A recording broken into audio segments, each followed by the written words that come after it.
বন্ধুরা আমরা তো এসেছি সুন্দরবনে কাঁকড়া ধরার জন্য। দেখছেন আপনারা ওই জঙ্গলগুলো দেখছেন, ওই যে এদিকে ক্যামেরাটা ঘোরানো যে জঙ্গলগুলো দেখছেন, এগুলো কি গাছ? আর বন্ধু যদি ধরতে পারি, যদি কাঁকড়া পাই আপনাদেরও তরকারি করে খাওয়াবো। তুমি রান্না করতে পারো? লাল কাঁকড়া। এই ছোটটা তো মানে শহরের দিকে বাড়ি, তাই নামে না, এই যে বলছে নামবো আবার পিছিয়ে আসছে, কিন্তু আমি নামবো এই কাঁকড়া ধরতে।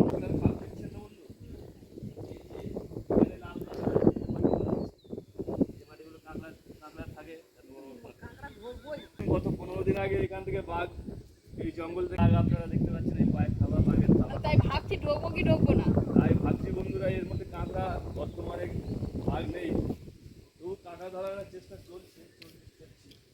দুজন আমাদের অলরেডি ওর মধ্যে ঢুকে গেছে কাঁকড়া আনতে, দেখতে পাচ্ছেন এই শূন্য নজর করে। এর মধ্যে দিয়ে একটু ক্যামেরাটা ধরার চেষ্টা করুন। চলে গেছে। হ্যাঁ, দুজন চলে গেছে। এমনিতে অনেকদিন আগে এখানে একটা বাঘে ধরে নিয়ে গেল, তার গায়ে অনেক গয়না ছিল। দেখ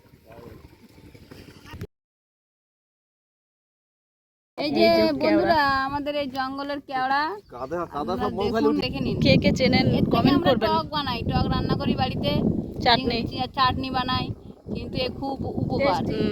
আপনারা যারা চেনেন বা জানেন কেওড়া সম্বন্ধে তারা এটা কমেন্ট, এনেছে এই যে এই আর জামাই যারা বাবু, না এই যে। চেনেন বা জানেন এই যে তারাও আপনারা comment সবাই করুন। দেখুন, জঙ্গলে ভয় করে না, বাঘের ভয়ও নেই, হরিণের ভয়ও নেই। বাঘ ধরে মারে। হ্যাঁ, বাঘ ধরে মারে। দুবার বাঘ আক্রমণ, ঠিক কথা। ভাগ্য বলে বেঁচে ফিরে এসেছেন এখনো। হাতটা সরাও, হাতটা সরাও। হাতটা সরাও। বাঘের গোলাপ টিপে ধরে লড়াই। পারে না, তাই আমার কষ্ট। আপনারা কমেন্ট, শেয়ার, লাইক করে দিন, যাতে আমার যদি টাকা আসে।